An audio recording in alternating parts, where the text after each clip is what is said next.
C'est l'heure du sonneur. Oui, allô.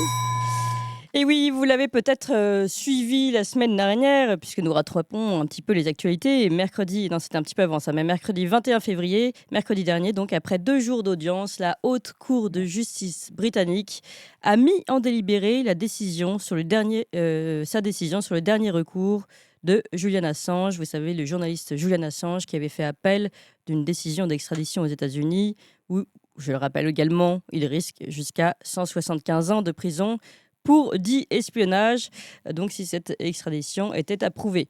Alors, depuis le début, nous suivons l'affaire, vous le savez, et depuis le début, nous donnons la parole à François Corbert qui se bat corps et âme pour tenter de défendre le mieux possible Julian Assange à travers cette association Robin des Lois qui est habilitée à défendre les intérêts des détenus politiques. Et là, eh bien, contrairement à ce que disent le parti américain, évidemment, il s'agit d'un détenu politique.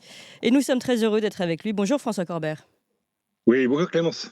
Et Comment merci, allez-vous? très bien, merci. Et merci Bon, d'être avec nous de bon matin. Vous êtes, je le rappelle, donc délégué général de l'association Robin des Lois et également proche désormais dans le combat du père de Julian Assange.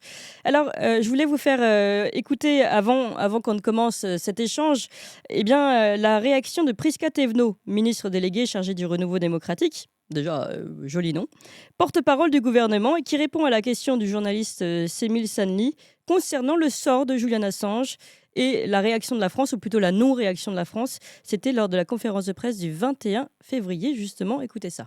Il y a une procédure judiciaire qui est en cours.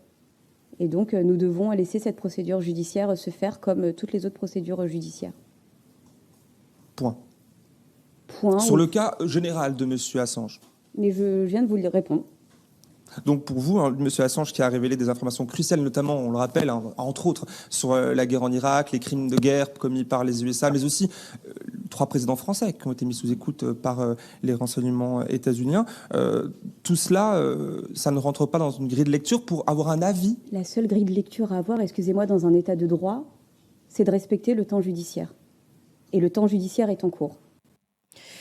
Voilà, comme dit le journaliste, point. Il y a une procédure, point. On ne commande pas, on ne peut pas exhorter. Alors ça n'empêche, par exemple, que l'Australie, elle, ait pris position et soutenu ouvertement Julian Assange. Nous sommes en état de droit et surtout, nous ne voulons pas nous fâcher avec notre ami américain.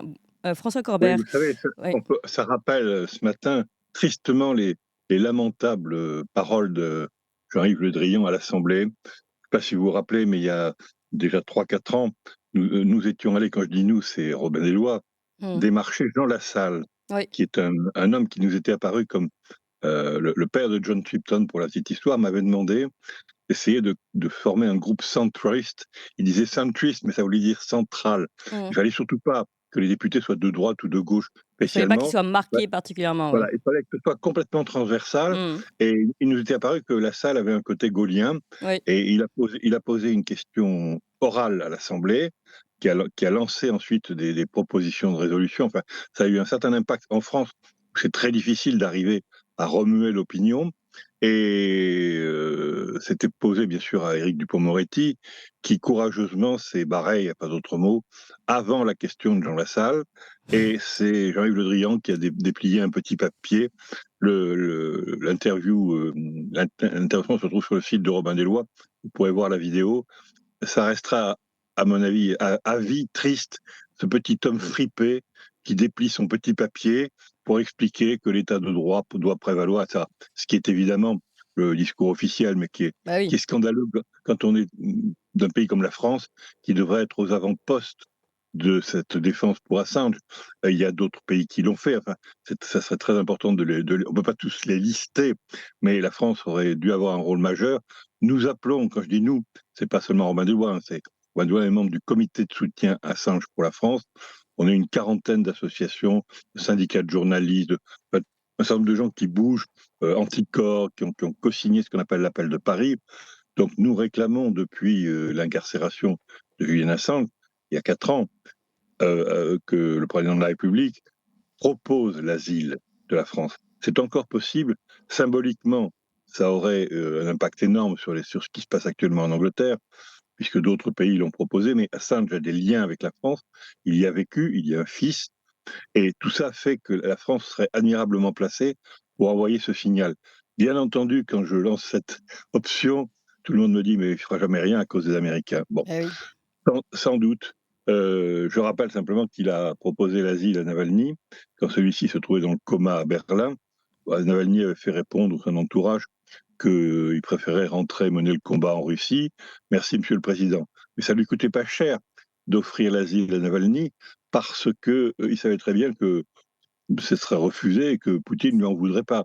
Deuxième asile récent, c'est celui qu'il a offert entre deux portes, une réunion d'exposition, à la journaliste dont le nom m'échappe, qui avait brandi un panneau en Oui, direct oui, à la on vous télévision ment. russe Oui. pour dire stop à la guerre. Mm. Il a immédiatement dit que la France propose. Bon, ça n'a pas eu un très grand écho. Non. Il gênait personne et la journaliste a fait dire qu'elle remerciait beaucoup, mais que ça l'intéressait pas et qu'elle restait en Russie pour continuer le combat, ce qui est tout à fait courageux. Mm. Mais pour Assange, on lui a demandé inlassablement, on lui a fait dire, bon, Priscatello vient encore de répondre, la position de l'état de droit, c'est complètement insupportable parce que d'abord Assange est maintenant enfermé depuis 11 ans. On oublie un peu les 7 ans parfois, mais ça a été extrêmement dur. C'était pas une prison, mais c'était un tout petit local avec l'anxiété tous les matins qu'on vient nous chercher. Ce qui est arrivé d'ailleurs un jour de 2019 où la police britannique est venue le chercher en toute légalité par rapport aux accords passés internationaux, mais d'une façon scandaleuse puisque nous estimons que Assange est poursuivi sur une base scélérate qui est l'espionnage Act. Cet espionnage Act est normalement prévu uniquement pour les citoyens américains aux États-Unis. Or, Assange, il est australien, il n'est pas américain, donc on estime que tous les juristes un peu sérieux estiment que cet espionnage Act ne devrait pas s'appliquer. Et s'il s'applique, c'est très inquiétant. Vous parliez de liberté de la presse, mais c'est un autre enjeu à part la liberté Évidemment. immédiate, d'Assange que nous réclamons, et qui peut s'arrêter demain. C'est-à-dire que si le département de la justice lève les poursuites, c'est terminé. Il n'y a plus d'affaire Assange. Il est libre. Ça peut se faire, et c'est pourquoi on pousse depuis des Et années. pardon, mais arrêtons-nous 2 secondes. Il est libre, mais à quel prix? Quand on voit que sa santé est fortement dégradée, que enfin, malheureusement, il a perdu sa vie, hein, dans ce combat, dans tous les cas, hein. Bon, c'est très difficile à dire parce que les gens qui vont dans les prisons, je crois que quand on milite, il faut essayer d'être le plus objectif possible. Mm. Éric Dupond-Moretti, qui a été brièvement son avocat Oui, oui. et que j'ai particulièrement dans le collimateur, puisqu'il est devenu ministre 3 mois après, avoir fait une conférence de presse spectaculaire, qui se trouve d'ailleurs sur le site de Robin des Lois Oui, oui. aussi. Et puis on l'avait Je vous rediffusé un extrait, rappelez-vous, Voilà. ensemble. Il est venu clamer devant 100 journalistes je suis maintenant l'avocat d'Assange, avec son petit caniche Antoine Veil, qui lui portait sa valise. Nous allons immédiatement à l'Élysée pour demander l'asile. Assange est mourant, il va mourir. Bon. 3 mois après, Dupond-Moretti était ministre et on l'a interpellé dans le monde pour lui demander un rendez-vous, il n'a jamais répondu. Voilà. Et il a laissé Assange mourir. Pourtant, Mm. il voit le président de la République de temps en temps. Il pourrait lui parler de l'asile pour Assange. C'est absolument écœurant, cette attitude de nos élites, pas toutes, mais enfin de celles qui oublient Assange, parce que cet homme n'a rien à faire en prison. On le dira jamais assez. C'est un journaliste, c'est un lanceur d'alerte, Oui. c'est un éditeur, c'est tout ce qu'on Qui veut. avait été désigné, rappelons-le également, hein, personnalité de l'année par le magazine Times en 2010. Voilà, puis qui avait été décoré de nombreuses décorations pour son travail de journalisme, justement. Et aujourd'hui, on parle de lanceur d'alerte, peut-être aussi pour éviter de lui donner cette protection qui est celle qui est attribuée aux journalistes. Vous avez évoqué plusieurs choses, François Corbert, mais revenir évidemment sur ce deux poids, deux mesures avec ce qui se passe avec l'affaire Alexei Navalny, qui, le pauvre, est décédé dans les geôles russes. Euh, eh bien, oui, vous dites là, l'écho international, enfin au moins occidental, on va dire, derrière l'opposant Alexei Navalny, d'ailleurs attribuant directement son décès aux Russes, mais bon, ça c'est encore à prouver, on n'a pas eu le rapport d'autopsie. En tout cas, on voit bien on va dire, deux opposants politiques à un pays. Et on voit bien comment sont traités finalement ces deux opposants. D'un côté, on a tout un soutien énorme occidental, des relais, etc., toutes les prises de parole des chefs d'État. Et puis de l'autre, pas un mot, on dit non, bah oui, on va attendre que la procédure judiciaire suive son cours. C'est vrai que c'est complètement incompréhensible et on voit bien ici la souplesse, on va dire, des notions de droits humains, de liberté de la presse, de défense de la liberté d'expression, hein, en fonction de nos amis, en fait, américains ou russes. Oui, vous avez un passionnant article qu'on trouve toujours en ligne du Monde diplomatique il y a 3 ans, écrit par sauf erreur, Serge Halimi, son prénom m'échappe quelquefois, dont le titre dit tout. Et si Assange s'appelait Navalny? Oui. C'était presque prémonitoire il y a 3 ans, mais on se posait déjà la question pourquoi et comment se fait-il qu'on n'arrive pas à mobiliser davantage en France Mm. pour Assange? Alors que Navalny était, tant mieux d'ailleurs, hein, soutenu dans toutes les étapes de ce qu'il a enduré, y compris son empoisonnement au Novichok. Mm. L'article posait très très bien les questions. Je crois qu'il n'y a pas une réponse. Je ne crois pas au complot. On ne fait pas les choses sérieusement en parlant au complot. Bon, ça arrive dans l'histoire. Il y a tout simplement que le méchant, ben, c'est facilement de la Russie et le monde occidental, à juste titre, se ligue, proteste contre ce que fait la Russie, et que dans le cas d'Assange, ça fonctionne pas parce qu'il est difficile de dire que les Américains sont les méchants. Et Alors, oui, là aussi, il faut être très précis. Je ne dis pas les Américains, le peuple américain, bien sûr. dans son ensemble, il est pour Assange, bien sûr. Il y a eu des manifestations en sa faveur, il y a beaucoup de dons, d'actions aux États-Unis. Alors pourquoi il n'y en a pas en France? Je crois qu'il y a plusieurs raisons. Il y a d'une part le fait que Wikileaks, quand même, c'est une opération anglo-saxonne. Tout s'est passé beaucoup dans le monde anglo-saxon. Les Français, ils ne parlent pas tellement anglais. Bon, il y a une deuxième raison qui me paraît aussi sur cet oubli, c'est que les 7 ans qu'il a passé dans l'ambassade ont beaucoup contribué à le faire oublier, parce qu'il ne se passait rien. Il s'était abrité dans cette ambassade pour éviter d'être extradé en Suède. Et on l'a un peu oublié, tout simplement. Il ne se passait pas grand-chose. Et dans une époque où tout est image et médias, Oui, mais pourquoi bah, on l'a oublié, François Corbert, soyons honnêtes? C'est parce que les journalistes n'ont pas relayé. Et moi, j'ai cherché là, des informations sur Julian Assange ces derniers temps. À part le fait qu'on avait cette mise en délibéré, aucune information. Et par exemple, Le Monde n'a seulement publié que sur son blog une petite image, mais c'est le blog, donc c'est des plumes un peu plus indépendantes, une image en soutien à Julian Assange. Voilà où on en est aujourd'hui. Si la mais presse ne relaye pas le c'est combat, c'est le troisième point, effectivement. C'est une certaine désertion des journalistes. Moi, j'ai été très une étonné. certaine. Oui, Pour les questions carcérales, je milite depuis 10-15 oui, ans. oui. J'ai eu des rencontres régulières avec des journalistes avec lesquels je travaille, que je connais.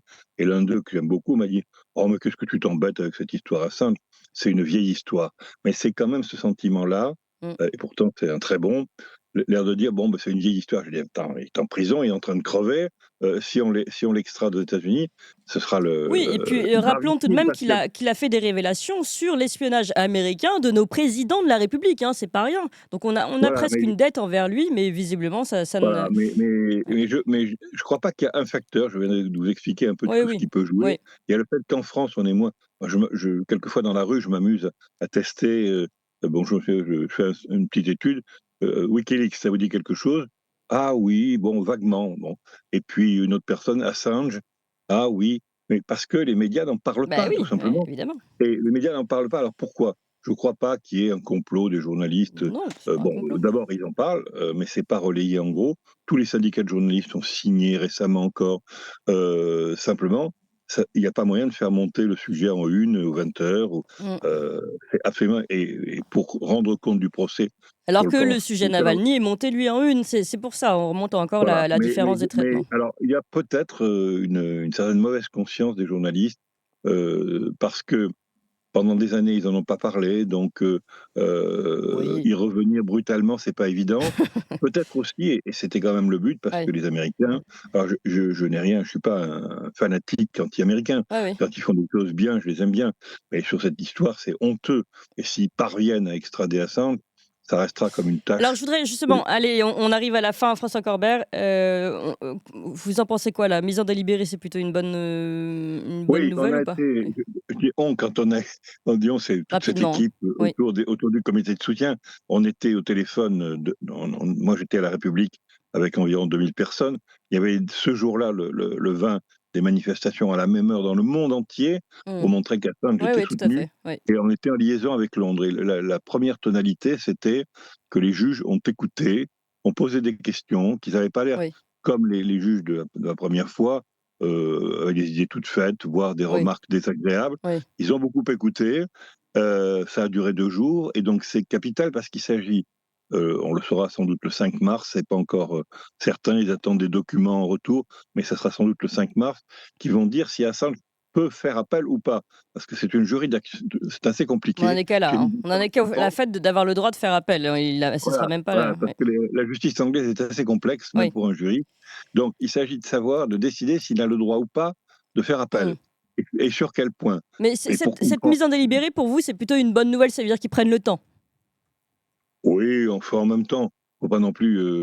S'ils avaient rendu leur décision 24 heures après, on aurait dit que c'était pas sérieux. Mmh. Non, je crois que c'est un délai normal pour une D'accord. affaire comme ça. C'est pas très long. Mais c'est surtout ce qu'on retient, c'est qu'il y a eu une écoute pendant les 2 jours, D'accord. que les avocats américains ont été beaucoup moins convaincants, parce que c'est évidemment un détenu politique et une affaire politique. Ouais, ouais. On le Ils sait ont bien tenté de d'ailleurs. dire que c'était pas politique. Voilà, et donc on sent très bien de plus en plus, à force de le répéter dans le monde entier et Eh devant oui. les tribunaux, que ça tient pas. Oui, et puis Euh, le traitement, encore une fois, le double traitement, comme avec Navalny, montre bien que ça tient pas non plus. Merci et beaucoup, en tout cas, François Corbert. je vous en Oui. prie, j'espère que ces quelques idées auront éclairé nos. Mais vous pouvez aller voir sur les sites internationaux. En Mmh. France, vous ne trouverez pas grand-chose, Oui. mais en matière, notamment l'article Et si Assange s'appelait Navalny, il est Oui. d'actualité. Oui. Mais Je comme vous vous dites, on ne invite à trouve le pas lire. grand-chose. Moi-même, j'ai cherché, mais on trouve en tout cas l'association Robin des Lois, dont vous êtes délégué général. Merci beaucoup, François Corbert. Et évidemment, on se donne rendez-vous pour le 5 mars, a priori, hein, date du Bien délibéré sûr. sur Julian Assange. À très vite. Et puis, on Et continue, nous. merci pour Assange, sa famille et Oui, puis la liberté de la presse, parce que évidemment. ce serait dramatique s'il était expulsé. Les Américains pourraient se permettre à ce moment-là, dans le monde entier, il faut bien penser, de poursuivre n'importe quel journaliste qui révélerait des choses qui ne leur plaisent pas. Et ça, c'est un enjeu majeur, parce que s'ils gagnent l'affaire Assange, ça en est fini d'un journalisme libre qui, plus personne n'osera en Australie, en Italie, en Espagne, Oui, publier des documents qui pourraient gêner les Américains, si ça fait jurisprudence. oui. Enfin, on n'en est pas là. On reprend espoir depuis la semaine dernière. Voilà. Bon, en tout cas, on a compris que c'était fondamental et fondamental aussi plus largement pour tous les journalistes et pour toutes les libertés d'expression en général. Et c'est vraiment pour ça qu'on se bat, nous, ici à Toxin. Et justement, la liberté d'expression est plus que jamais en danger. C'est d'abord pour ça qu'on vous appelle ici en direct à notre soutien. Donc n'hésitez pas d'abord à faire parler de nous et à mettre des petits cœurs et des pouces. J'en vois pas beaucoup des pouces en direct sur notre live, sur notre vidéo. Et puis, je sens que je vais me faire encore disputer par ceux qui m'écoutent ici parce que je sais pas bien dire où est-ce qu'il faut mettre les pouces, mais vous allez trouver vous-même. Et puis, on va continuer de parler de liberté d'expression mise en danger avec Éric